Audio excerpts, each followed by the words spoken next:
If you've ever been in a situation where you feel like as you're checked out, someone's trying to love you more, someone's trying to be more intense, more, and this could also be you. When people feel like they're losing a person or they're losing control, they try to go even harder, which we know is rooted in anxious attachment. If that sounds like you or it sounds like somebody you're dealing with, then this episode is definitely for you. Let's jump right in.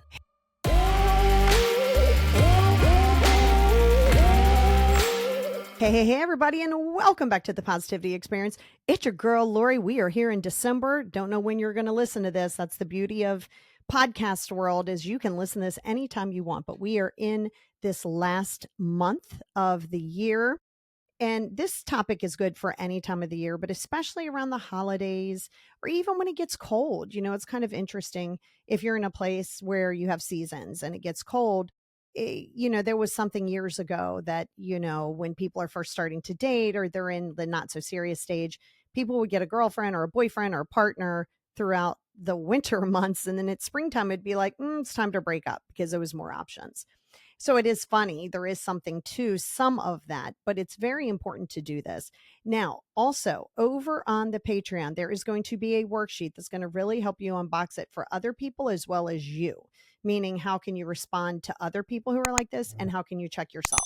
Since this is the ending of the month, I do have a couple programs on my page. If you're on Patreon, there is going to be a little bit of a discount going into the new year for just like a 2-week period of time. For the longer program, the 5 journals, highly recommend them.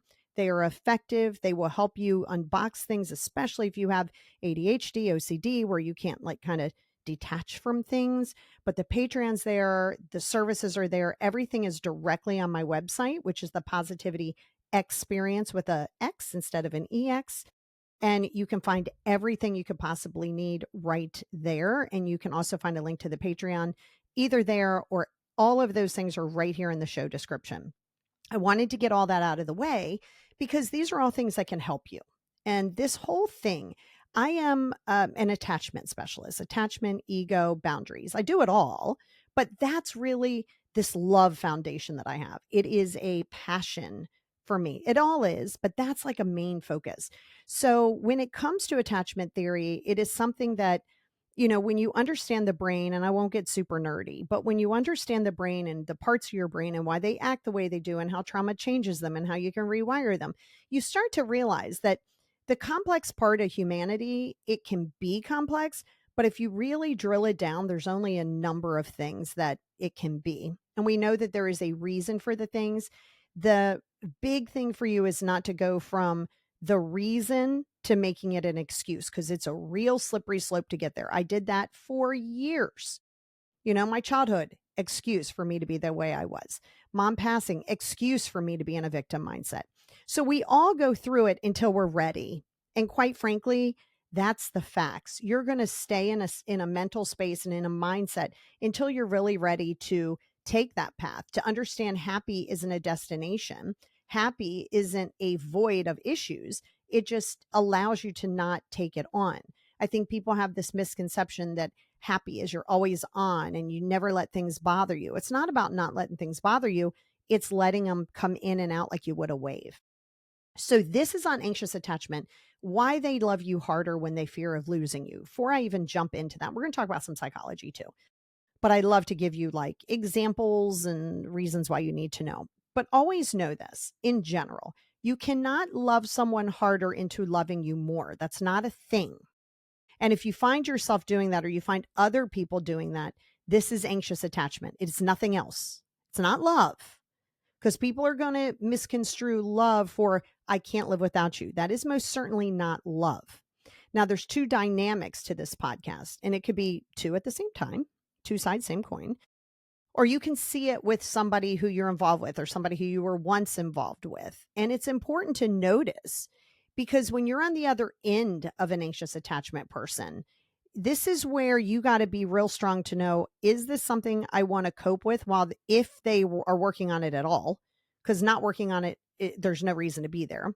But if you see them working on it, you have to establish a very clear boundary that you're not going to basically coddle them through it. And you can let them know, hey, this is your journey. And I know you're going to be tested based on our relationship because I am not going to check in every time. I am not going to constantly reassure you. So if you're able to establish that, then there is a realm where this relationship can potentially work down the road. However, it can be extremely stressful when someone keeps trying to put their well-being into you. And one of the biggest master manipulations is, if I'm not with you, I'm going to harm myself, or worse. That is master manipulation. Leave, run away, leave your stuff there. Whatever happens, happens. They are responsible for themselves. This is so important. And I'm not saying anxious attachment is always going to lead to that, but it certainly can, along with manipulation and instability and a lot of other things. So, why do they want you to fix their wounds? Why do you fall into it? And how do you stop absorbing responsibility for their panic? So, this is where, if you find that you're a people pleaser, which is also manipulation, but if you find that you're a people pleaser, you want to keep the peace because that was your role growing up, or you want to keep the peace because you were tasked with that, or you want to keep the peace because you don't like conflict. And you see that this anxious attachment person is bringing you these things, your initial response is, oh my God, no, I want to let them know. Now, if you are also in anxious attachment, you're trying to make them feel the way you want other people to make you feel, and that's not their responsibility. So anyone with anxious attachment, they're going to think that they're falling in love, but they're actually falling into fear. You ever see those people who, they go right in. They're like, oh my God, I love this so much. You're love bombing. You're making plans 2 weeks into the relationship about all these trips. And do you want to get married one day? Everything is a lot. So these are the people who fall hard, fast, the way they want it to be, this idea. So they're not really falling in love. Love isn't stressful. It really isn't. It's work, but it's not stressful. Love is autonomous. True connection isn't butterflies. True connection isn't I have to be with you 24/7.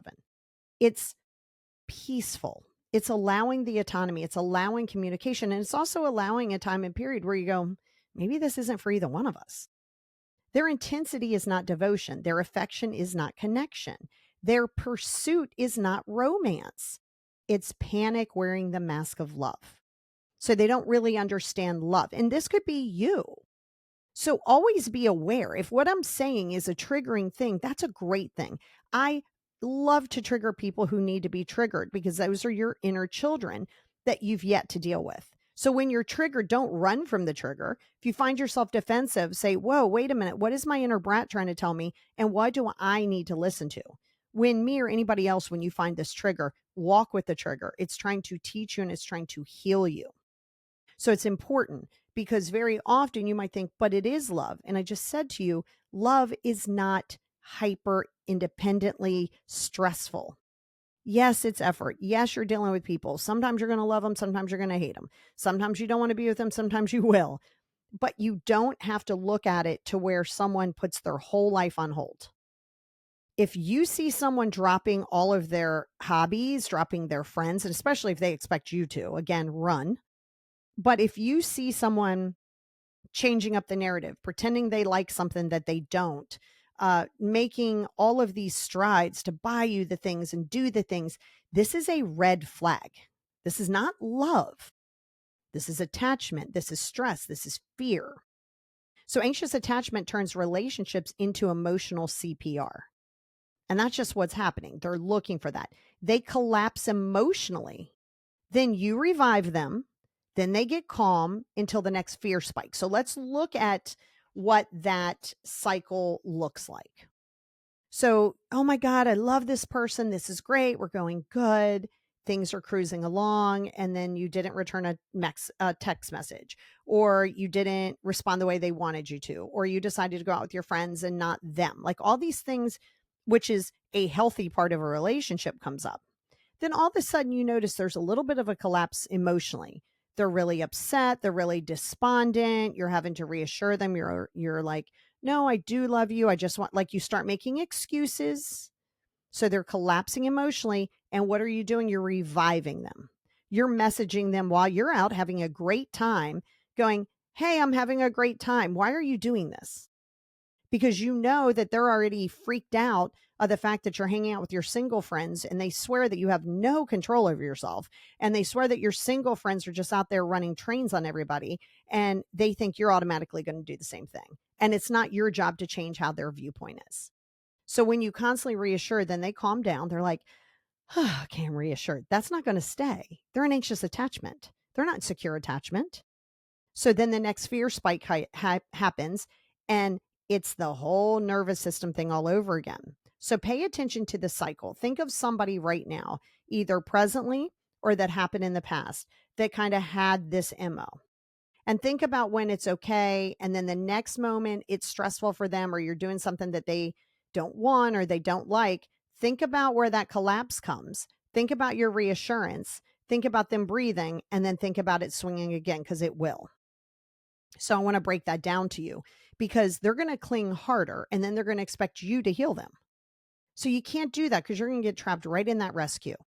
So let's talk about, what does it look like when love is fear driven? Well, an anxiously attached person does not love with calm consistency. They love through urgency. Everything is urgent. Everything is right now. Everything is, let me know that we have a future. Everything is now. It's urgent. It's not calm consistency when you learn someone. Most people put their best foot forward. Everybody wants to show their best selves. I mean, that's just people. That's humans. But you can only maintain that so long. Everybody has quirks. Everybody has, I don't know, what somebody might think of a negativity within themselves, or, we all have our ways of doing things. That's consistent. We learn each other. Can we tolerate? Where love through urgency is, okay, cool. What do you want in life? Do you want to get married soon? Because your biological clock is ticking, or their biological clock is ticking. Their affection increases when you pull away. So now you start pulling away, you start hanging out with your friends, and then all of a sudden they're all in. I mean, they are tuned in. They are making sure you have the dinner you want. They're making sure maybe intimacy has ramped up. They're making sure all these things are happening, because you're not necessarily pulling away. You're just establishing boundaries. You might be pulling away because there's too much going on and there's too much stress, right? They're loving you is not, it becomes a weapon for them. You got to be very careful. Here's the other issue. They idolize you and panic in the same breath. So oh my God, you're the best thing since sliced bread. And you've got to remember, you never want to be somebody's everything, and you never want somebody to be your everything. They cannot be your main priority. Because if they idolize you and they put you up on this pedestal, any moment that you're human, because you're human, they freak out. All of a sudden they're panicking because you are their savior. You are the person that makes them happy. You are their everything. So the moment you get human, maybe you're in a mood, maybe you don't do this, then they panic. I know you have these people. And again, if it's you, get on my schedule. Let's work through this anxious attachment, because if this is you, this is no one's responsibility to heal that, to coddle that, or protect those wounds. This is when you see this. If I'm talking about these things and you know it's you, or you see it as you, this is awareness. This is a beautiful tool and gift that you can give to yourself, because then you'll know where to start. Now, they text you constantly. They need constant reassurance. And then they ask you if you're upset. You ever have those people? Maybe you're just quiet. Maybe you're just not in the mood. Hey, are you okay? Yeah, I'm good. Oh, all right, cool.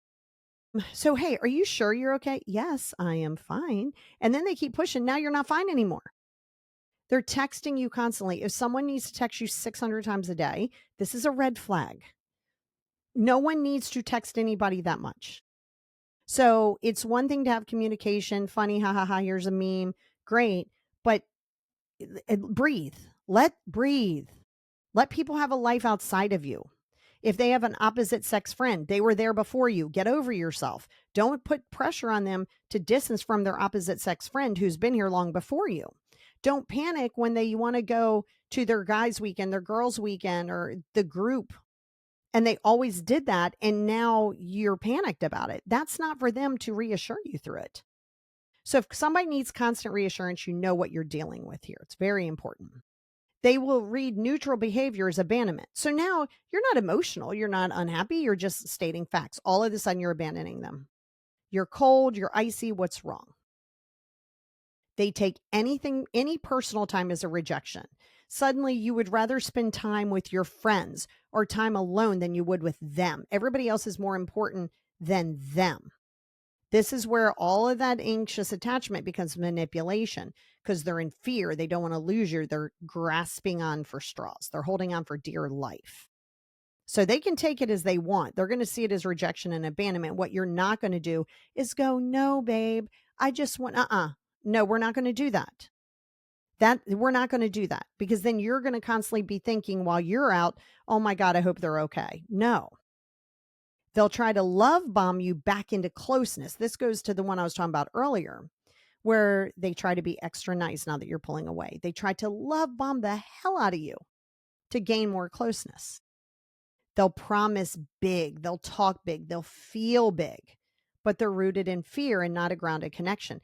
They'll say things like, you know what, you're right. I'm so sorry. I've been controlling. I want you to go out. I want you to have a good time with your friends. I really love that. I love that, I trust you. All these words are amazing. They sound good. Your nervous system goes, thank you. It's about damn time. And they can't maintain that. It's rooted in fear. They are not in love with you. They're in love with the feeling of temporary safety that you provide. You're providing them a temporary safety. Now, there's some neuroscience behind this. This isn't just opinion based. People with attachment, they don't choose panic. The panic chooses them. So let's not make it seem like they're sitting in a corner going, I would love to panic. I think it's so fun. Nobody's doing that. The panic chooses them. And here's what's happening inside the brain. Understanding what's happening inside their brain doesn't mean you give them a free pass. Just because they're dealing with something they haven't dealt with, it is not your job to come in with your horse and your sword drawn and save the day. But they have this hyperactive amygdala. So this is where they are hypersensitive to any cue that they see as abandonment. So that slow reply activates that same part of the brain that they use in real danger, right? These people are chasing me versus, oh my God, I don't know what's happening. Things aren't comfortable. I don't know how to process this. So your hyperactive amygdala, that little thing that can be very protective, can be very stupid because that stupid little piece believes everything that we feed it. It doesn't mean to be stupid. It's only going by what we feed it, which is why we want to be able to reroute it so it doesn't just take everything that they think is a fear. It's doing its job. It just doesn't know how to differentiate, right? So it's just going to do whatever. So you have to understand that in their brain, they automatically see it as danger. They're hypersensitive to it. There's a dopamine dependence. This goes into a lot of other problems, social media, blah, blah, blah, blah. But your reassurance gives them the dopamine hit. Their brain literally stabilizes when you respond lovingly. So they choose reassurance like a drug. But then, have you ever noticed this? Think of somebody in your life now or in the past. And I don't know, for whatever reason, they did give you some level of reassurance. And then you're like, okay, you believe it for like this long, if you believe it at all. And then that's it. Then you're like, don't believe it anymore. And now you're chasing that next thing because you don't trust it or they don't trust it. So it's a drug. It's like they're chasing that. They have that low serotonin. That's disrupting that emotional regulation. When you have low serotonin, what that does is it does like kind of diminish some of that emotional regulation. So that's where they'll swing between hope and fear extremely fast. They'll be like hopeful and scared at the same time. And all of that, depending on where it came from, again, reason, not excuses, is that nervous system dysregulation. Their body stays in fight or flight. Racing thoughts, stomach hurts, tight chest, catastrophizing. And this is where their love gets more intense the more anxious that they are. So it can be a physical sense too. Racing thoughts can be a multiple things like pure O, which is part of OCD, stomach knots, which we know can be, obviously, it's anxiety, tight chest, catastrophizing. Oh my God, it's the end of the world. You can't be somebody's life raft. You're not here on the planet to be somebody's life raft. It's very important. So if you know the science behind it, you can see that some of it is a little bit out of their control until they work on it, but that doesn't mean you rescue. However, they do expect you to heal them. Why is that? Well, anxiously attached people, it's unconsciously. I'm not saying they're just sitting in a corner. There is this idea. Now, this is where we're going to talk about the anxious attachment, but we're going to talk about entitlement whether it's intentional or not like where you automatically assume everybody's supposed to bow down to you. However, in that moment where somebody feels that quote unquote connection that's really attachment, they think you should calm me. You should reassure me. You should fix my fear. You should prove I'm safe. I have more, but I'm going to stop at those for a second. You should calm me. That is not your role. You should reassure me. Again, not your role. Because when somebody's anxious, you can never reassure them. You're going to reassure them for that 5 seconds of a dopamine. They're going to ask for that same reassurance, or they're going to pull it down the road further and move the goalpost and expect you to continue to redo that. You should let them know there's no reason to be afraid. Prove that I am safe. You're talking about someone who's an anxious attachment. They can only grasp on to that feeling for a certain period of time. Then you're going to be like, I don't know what else to tell you. Then they're going to want you to do things and change things. And now you are changing your hobbies and you are not going out with people. No. Here's others. You should carry my emotional world. No, you should not. They want you to act as their parent, their emotional regulator, their therapist, their emotional safety net, their constant stabilizing force. So when they panic, you're supposed to be the stabilizer. And these are all, think about how much pressure that puts on you or them if this is you on the other end. Why should someone carry your emotional world? What is that? This doesn't mean that you can't have a discussion with someone or feel safe with them, but don't expect that. Don't say, I'm married to you or I'm dating you. You should just be at my beck and call. I'm having a bad day. You should fix it. I'm having a bad day. You should listen to this right this second in time. No, you're not their emotional regulator. And if you take that role on, and let's say back in the day, let's go back to parenting or like when you were little in your childhood wounds. And when you're little, you find yourself reparenting or parentifying some of your parents. You're running interference. You don't want them to feel sad. You want to emotionally regulate them. You've now taken on this role as the people pleaser, the people fixer. So if you have that role and you hook up with somebody who's anxious in attachment, you got a little bit of that too, by the way. And if you're dealing with two anxious attachment people, wow, that is going to be a really difficult thing because both of you aren't going to believe each other, but both of you are going to love each other, but you're afraid you're going to lose each other, but then neither one of you can prove that each other's safe. And they don't really do this out of malice, but it's out of emotional survival. See, here's what their belief is. If you love me, you should reduce my fear. I mean, really think about that. If you love me, you should reduce my fear. No. See, your role becomes the self-sacrificing caretaker, not their partner. And you got to be careful because then that means they're also transitioning you into a prisoner, not a partner, where you have to always be at their beck and call. You always have to reassure. That's no longer a partner. And if you've already been the sacrificer and you see this, you're going to be like, no, but I do love you. But sometimes love ain't enough. You can love someone, but are they detrimental to your growth? Are they detrimental to your health? Don't love someone in an obligation. I don't want them to harm themselves. I don't want them to do this. I don't want them to feel abandoned because I felt abandoned. Good. Then you're in attachment too, and we need to have a discussion. Let's do something before you start making changes. Now, when does that morph into manipulation? Because that anxious attachment will swing into manipulation very quickly. This is where you need big clarity because this is when it crosses into manipulation, when their fear becomes your responsibility.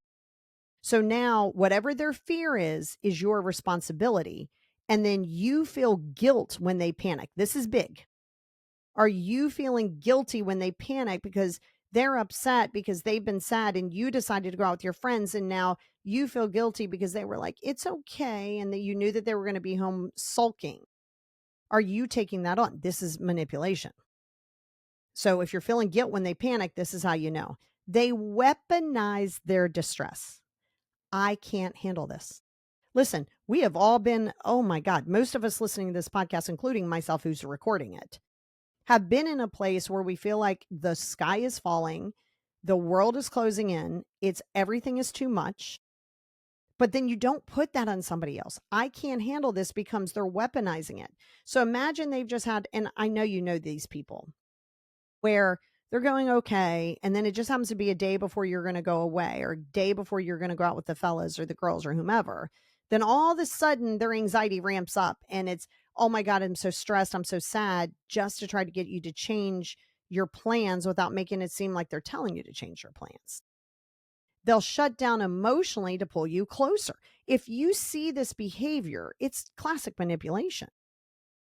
Or if they escalate until you comfort them, now they're getting out of control. Now they're hysterical and they want you to keep going until you actually comfort them. So instead of saying like, okay, well, I need my moment, now you've sacrificed all of that.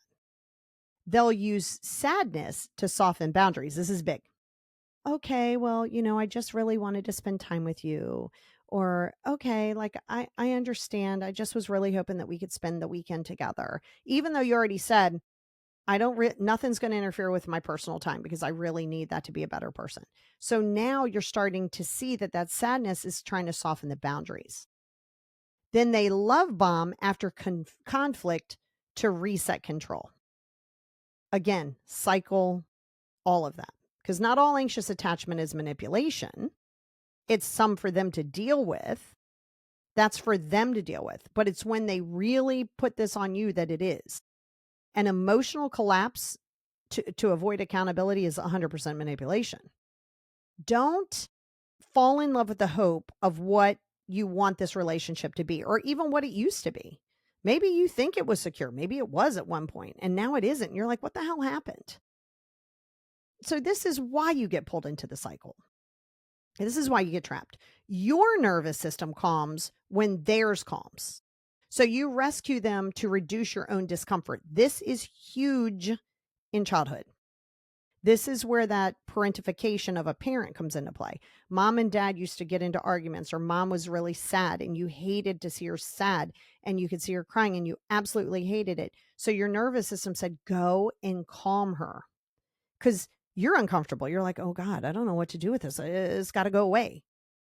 So that becomes a learned behavior. So this is why you get pulled into the cycle. If you're used to being that caretaker, you're trained to manage their emotions. So you don't even see it as, emotional blackmail or anxious. You just see it as this is your role. Well, just because it's been your role doesn't mean it has to remain your role.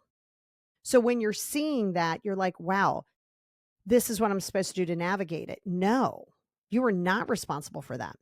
This is where ego and insecurity is coming in for you. You fear being the bad guy. If they collapse, you feel guilty, then you fix. That's your cycle. They collapse because you're like, no boundaries. Hey, no, I'm setting boundaries. Then you feel a little guilty because you're using sadness. Then you fix it. Then you confuse rescuing with loving because you believe that helping is a connection. It isn't. Not saying not to have care, not to have empathy, not to have conversations. Of course, communication is a vital part of being a human, but not when it comes from a manipulative place. If you want to protect them from the pain that you recognize, like I'm an empath, that becomes emotional shields, right? So if you recognize this pain, and let's say it's a relationship, or let's say it's a bad relationship with a family member, and you know what it's like, you're trying to protect them from it. This is where we want to check ourselves. You're projecting. You're projecting how you would want to be saved, how you would want someone to rescue you. So this is why you're getting pulled into the cycle. And that's where the panic pulls you in because you feel like it's your responsibility. It is not. So how do we stop being a safety blanket? And again, there's going to be a worksheet over on Patreon that we'll go through that'll give you a good point of reference. But you stop giving constant reassurance. Reassurance is like sugar. The more you give, the more they need, the shorter it lasts.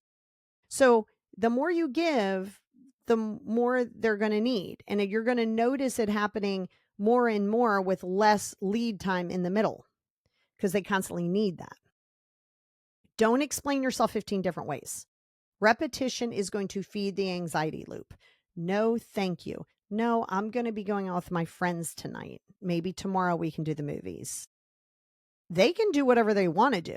They can melt down. They can panic. You're not here to discuss it because this is where your communication in the beginning of a relationship or even on this new journey, you're going to have new needs and desires. Voice them. Let the other person know what they are. Don't be weird. But then stick by it. You don't need to explain it. Let their panic be their responsibility. Your job is not to soothe their wounds every time it flares, because it's going to flare quite a lot. You want to stay emotionally neutral.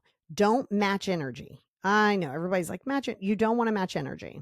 If they're already heightened, that is going to stress you out. If you're constantly in reassurance, you're going to get very annoyed with that very quickly. And there will come a time that you look and you say, do I want to continue to deal with this? Are they actually working towards it? Or are they just talking a big game? Do not match the intensity. And it forces them to kind of regulate themselves. Do not ever reward spirals. Do not jump into comfort mode when they melt down. Do not do that. You are giving them the reward in which they're seeking, the control in which they're seeking. Listen, it's shitty. I remember feeling isolated. I remember feeling like I was falling apart at the seams. I remember feeling in victim mentality and I don't understand this and I remember it. I remember it pretty clear. Thank God it's been a gajillion years. But until I accepted this is my responsibility, my job to work through, and now it's my profession. Now I have clients all over the world.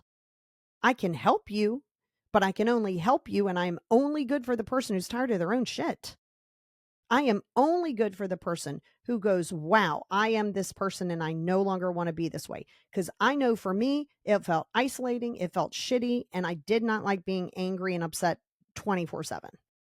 And if that's you, great, let's chat. It might not be you. Good.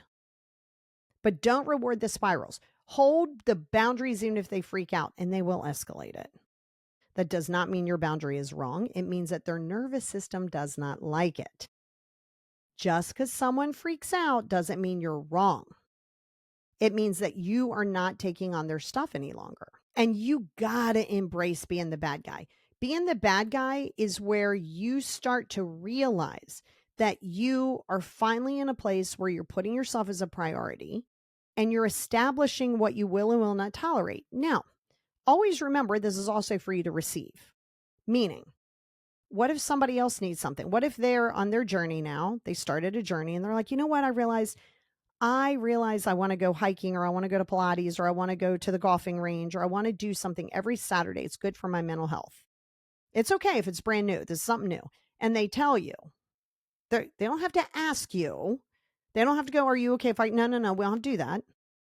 Hey, these are things that I need. This is what I'm going to be doing. If that's weird for your nervous system, then that's for you to start checking it because you might be like, whoa, what is going on? This is new. It's okay. But this is where you also get to test your listening ears and your communication voice. And it's going to be hard if you find that you're the communicator and they're not, or the other way around. So this is what I tell my clients and what I've told you before, and I'll continue to tell you. You're on the journey, and let's say they're not there yet. Number one, don't try to force them. Number two, don't try to drag them along on your journey. But you're always going to be sort of the person, I don't want to say that's better than them because you're not, but you are going to be ahead in the journey, which means you might have to be more of the mature one in the moment. You might have to make a little bit more sacrifices because you're going to learn. And I have clients who've been with me for years and they go, my God, why is this person doing that? Why can't they just do blah? And I remind them, well, that was you. And they're like, yeah, I guess it was. But looking back on it, why did I make my life so complicated? Because you know what you know now, right? You can't judge yourself on the things you know now based on what you saw then. You can't do that. That's like not fair to your own nervous system. Like that's not a real thing. But this part is where you really have to know that rescuing someone is not a healthy thing for you or them. And as a parent, I know it's so hard because you see them, it doesn't have to be a parent. You see the destruction, you see it getting ready to happen. You're like, oh, that is going to end badly for you. And it might, but you can't come in and rescue because if you continue to rescue and you continue to be in your own anxious attachment and you get hit by a bus today, you haven't set these people up for success. And just because let's say you're the anxious one now, just because you wanted someone to come in doesn't mean that your job for the rest of your life is to prevent people from having their own experiences. They have to have their own experiences. But let me tell you, you're going to hear this script, one, all, or even more. You're cold. You don't care. You're changing and you don't love me. These are just the common. There's many more. You're cold. Let me tell you, you're going to hear that regardless because they're playing on your sensitivity. They're playing on your empathy. So you might also be told, wow, you're so self-absorbed. Wow, you're so selfish. Wow, you have zero empathy. What has happened to you? You have really changed and not for the better. And you know what? A lot of people see this change. So you see what's happening there? They're trying to put doubt in your mind. They don't like it because they're spiraling. They're trying to put doubt in your mind. So if they judge your character, they assassinate your character versus what's really happening and taking the accountability, they can now put it on you. So it's your responsibility to make them feel better. It's not a thing. So you want to be really, really careful of that because until you embrace being the bad guy, you don't want to be seen as cold. If every human likes you, you don't like yourself. You're not going to align with everybody. You're not going to meet everybody's expectations, and that's okay. You're going to hear you don't care. I'm sure you're like, oh my God, I've heard that before. You don't care. No, that's code word for you don't care the way I think you should care. And since I know I want to make you feel bad, because some people's biggest goal when they're in this is to hurt you. So if I tell you, oh, you don't love me, you're changing, you don't care, now I'm going to put that responsibility back on you to say, no, but I do care, which in turn is going to give me the control and a little bit of that dopamine hit for 5 seconds. Why is it that they do this? Well, because they only feel safe when you overfunction, right? That's a human trait. That doesn't have, it's just a human trait. It's not just about anxiousness or control. I mean, it is a big part of it. But, people get used to something. Because if they only felt safe when you overfunctioned, you are not becoming the villain. You are ending the role that cost you and that they gave you. You're going to have people assign these roles in life that you're like, what? When did I take that on? I don't just mean when you were younger and parentifying a parent. I mean, suddenly now you're the planner. Now you might want to be the planner. That's fine. But don't get yourself in this place where you're fitting a role that someone gave you and you're like, I don't even want that role. Like, what are you talking about? And growth is always going to make you the bad guy in someone's unhealed story. It always is going to be, you're always going to be aggressive. You're always going to be angry. You're always going to be the selfish one. You're always going to be cold and icy. You're going to be the person that they sometimes try to smear. They try to triangulate so people can see how bad you are to them. You don't need to heal somebody's attachment anxiety by abandoning your own emotional safety. Why are you willing? It's a question for you. Why are you willing to abandon your own emotional safety, which you might not even know what it looks like? So, first and foremost, that's why everything will always lead back to you. You are the issue, you are the foundation. If you're in anxious attachment, let's work on it. If you're in avoidant attachment, let's work on it. If you are still stuck in victim mindset, let's work on it. When it comes to you, you have 100% control over you. So when you start focusing all of that fixing energy from them onto not fixing yourself, you're not broken, just dismantling some of that old thought pattern. You don't need to heal someone's anxious attachment. But when somebody is unhealed and you've played a certain role and you've gotten them accustomed to it, and you will, that's just how we do as humans. And here's the thing. People ask me all the time, how do you get confident? I'll tell you, there's only one way to get confident. Do the things that make you uncomfortable and do them often. Stop thinking happiness is a destination. It is not. It's getting to the place of where you can say, these are my boundaries. Yes, in the beginning, you are going to be uncomfortable. I'm not going to lie to you. But once you stop like overthinking it, your nervous system, it'll become less and less hard for you to say no. At first, you might be like, oh God, I can't believe I did that. Ugh, I feel like I want to throw up, but you did it. Your thing here is to stick with it. Stick with it. No one says that you're just going to set this boundary and life is going to be sunshine and roses. It's going to feel weird at first. It's going to feel stressful at first. Get my 5 journals. Go to the website, get my 5 journals. In there, in the data dump journal or even in the negativity journal, it'll help you process some of that as it comes up. When these things flare, it is a reminder of your healing. I have people, like I said, have been with me for years and we're cruising along just fine. And something happens. They're like, holy crap. I thought I worked through this. You don't get over something, you get through it. Your body still remembers, your body knows what that looks like. And that's why you'll find it's what I tell everybody on their healing journey too. It's not a straight shot, right? You're going to go forward and backwards. If I give you tools that you never use, they're not tools, they're words. So you take the tools, but sometimes, well, not sometimes, all the time, you can only use those tools when you're put in a position. Like I'll work with people who are getting out of bad relationships or getting into a relationship. We can only set so much in stone before they get into a relationship, right? Because it's real easy to say, okay, I'm not going to have anxious attachment anymore. Well, that's pretty and it get great intention. And then you get in a relationship and it's not as easy as you thought it was. Your anxious attachment starts to raise again, or your fear center starts to raise, and you go, what the hell happened? I have the tools for this. Stop doing that. This rushing this process, this rushing this happy is going to prevent you from continuing your journey. You will stop your growth journey. You will think it's not working. You will hop and you'll person hop, you'll podcast hop, you'll therapy hop, you'll do all of that to chase happy. You're chasing something that does not exist. Happy is there, but you have this big illusion as to what it is. Happy, again, is not devoid of issues or devoid of feelings. It's not allowing that to dictate your actions. It's not allowing that to derailroad you for long. You're not going to avoid things. And what you don't want to do is you don't want to avoid, quote unquote, hurting someone to get out of a relationship that is way too anxious for you. You're not the savior. Oh, I'm going to hurt their feelings. Okay, well, do you want to continue to be miserable? Are you going to negotiate the time? Are you going to say, well, they were there for me? Okay, they were there for you. Is this benefiting you further? You've had conversations. You've said, hey, I'm not comfortable reassuring you. I really think you should really work on that. They tell you they're going to work on that. They haven't worked on that. You're not supposed to stay around for that. That's not your job. So don't ever feel guilty for leaving a situation that has drained you and just dragged you through the mud, because that will breed resentment. You're not doing yourself any favors and you're not doing them any favors.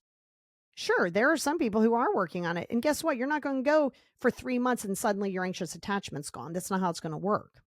However, if you're going through this journey and you feel like you're healing, you got to get honest with your partner and say, listen, I am still going to have my anxious attachment, but I am working on it.